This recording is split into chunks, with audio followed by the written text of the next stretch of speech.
Sir पर आग उगलता सूरज और भरी गर्मी में पानी की प्यास, जिसे बुझाने के लिए पूरा गांव मिलकर सिर्फ एक कुआं। इस तरह की परिस्थिति की हम कल्पना तक नहीं कर सकते, लेकिन यह सच्चाई है भंडारा जिले के कमकासुर गांव की। भंडारा जिले के तुमसर तालुका के अंतर्गत आदिवासी बहुल गांव सरकार की उपेक्षा का शिकार है। यहाँ के आदिवासी पानी के लिए भटकने को मजबूर है। हालांकि इस पुनर्वासित गांव में केवल एक ही कुआं होने के कारण ग्रामीणों को पीने के पानी के लिए संघर्ष करना पड़ता है। बावनथड़ी बांध क्षेत्रों में आने वाले कमकासुर और सुसुरडोह गांव में रामपुर और बघेड़ा में पुनर्वासित किया गया। रामपुर पुनर्वास गांव में केवल एक कुआं है, जो 350 नागरिकों की प्यास बुझाता है। गर्मियों के दौरान यहां पानी की गंभीर कमी के कारण आदिवासी अपना काम धंधा छोड़कर पीने का पानी लेने के लिए गांव के कुओं पर आते हैं। राज्य सरकार ने यहां के ग्रामीणों के लिए 10 करोड़ रुपए के पुनर्वास पैकेज की घोषणा की थी, लेकिन इसमें से अभी तक केवल 3.5 करोड़ रुपए ही नागरिकों को मिले हैं। ऐसे में इन ग्रामीणों को पानी के लिए यह जद्दोजहद आखिर कब खत्म होगी, यह भी एक सवाल है। राहणार इथंच आहे, कमकासुर माझं गावाचं नाव आहे। आम्हाला पाण्यासाठी खूप त्रास होतो। आमच्या गावी फक्त एकच विहीर वगैरे आहे। आम्ही कामाला जातो तर कधी कधी मग या वेळानं तर पाणी वगैरे राहत नाही आमच्याकडे। मग कधी आरा विहिरीवर तर मग खूप भीड राहतो विहिरीवर, काही खूप पाण्याला त्रास होतो आम्हाला। मग लाईन लई वेळपर्यंत लावून राहावं लागतो। मग कधी दुपारी आलं तर मग तो पण राहतो खूप।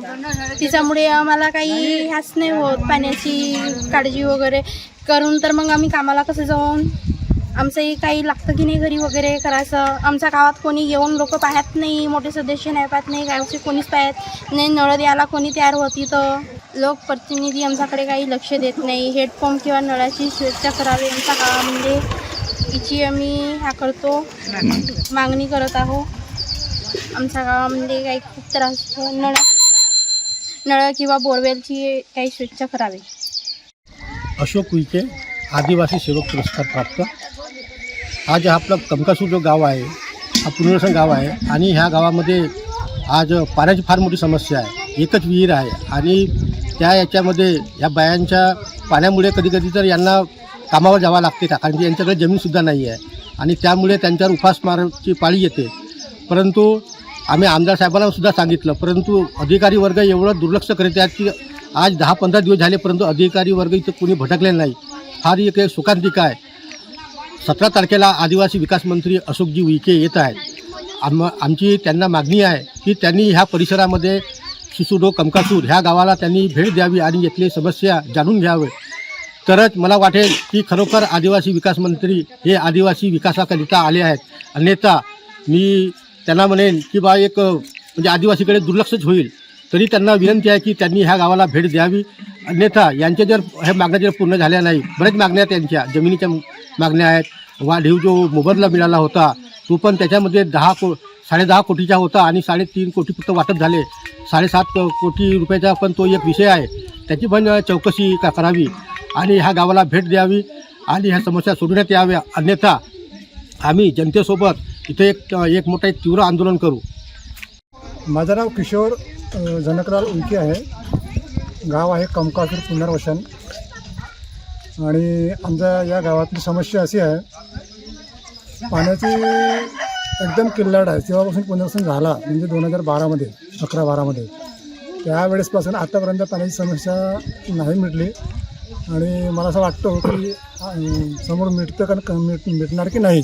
कारण की आमच्या या गावाचं पुनर्वसन झालं, या गावामध्ये आत्तापर्यंत ग्रामपंचायत स्थापन झालीच नाही आणि भंडारा जिल्ह्याचा हा पहिलं गाव म्हणण्यात येईल की या गावात ग्रामपंचायतच नाही आहे। त्यामुळे असं वाटतं की जेव्हापर्यंत ग्रामपंचायत होणार नाही तेव्हापर्यंत पाणी समस्या मिटतो की नाही मिटत। आत्ता मागे आम्ही 10 दिवसापूर्वी आपले विधानसभेचे सदस्य आमदार साहेब राजूभाऊ कारेमोरे यांच्याकडे पण गेला होता संनिवेदन देण्यासाठी।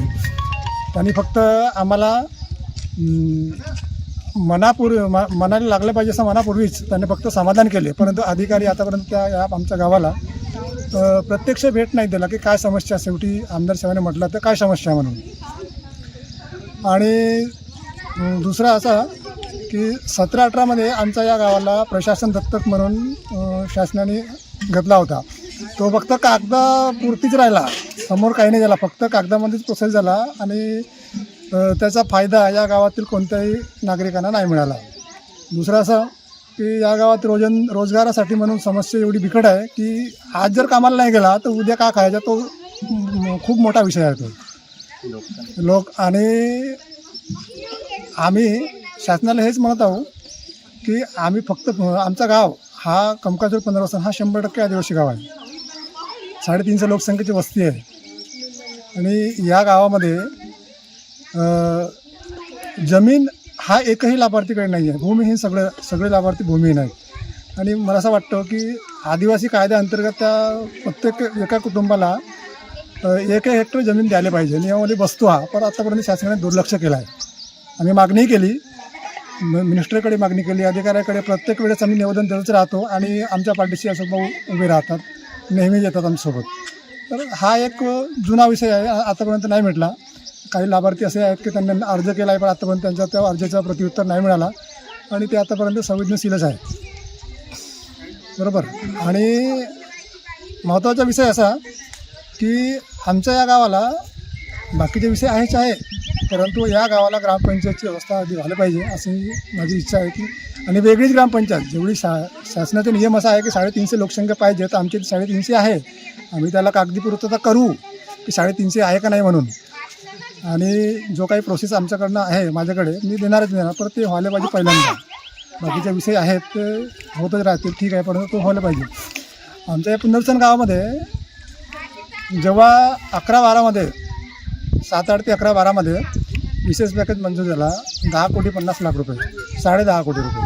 त्या 10.5 कोटीमध्ये आम्हाला माहीत आहे का फक्त 3,05,00,000 रुपयाची वाटप करण्यात आलं आणि प्रशासनाच्या रेकॉर्डमध्ये 7,42,00,000 रुपये वाटप करण्यात आलं म्हणून त्यांच्या रेकॉर्डला उपस्थित आहे. मग त्या रुपयाचा तो रुपया आमच्या या नागरिकांचा या जनतेचा पैसा आहे, तो कसा चौकशी लावून शासन दरबारी तो पैसा कोणं काढला, कुठं गाळ झाला, कोणं कैला, तो चौकशी करावा आणि आमच्या या लाभार्थ्यांना तो पैसा काढून देण्यात यावा. आम्ही